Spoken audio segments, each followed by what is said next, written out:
May pinagdadaanan nga ba ang isa sa maingay na showbiz couple ngayon? Sa harap ng publiko, halos perfect ang kanilang relasyon. Sweet sa interviews, suportado ang projects ng isa't isa. Laging magkasama sa events.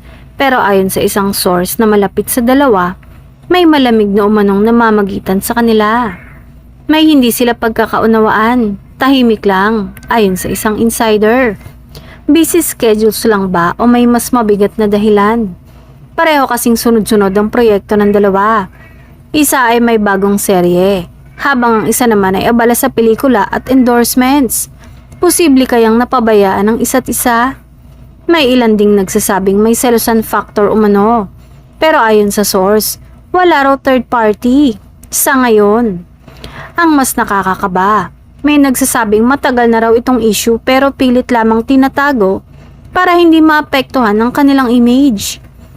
Tahimik ang kampo ng dalawa, walang kumpirmasyon, walang denial. Pero kung walang problema, bakit may distansya? Temporary tampuhan nga lang ba? O ito na ang simula ng unti-unting paglayo sa mundo ng showbiz kung saan mabilis ang lahat, pati ang pagbabago ng damdamin. Ano nga ba ang totoong estado ng kanilang relasyon?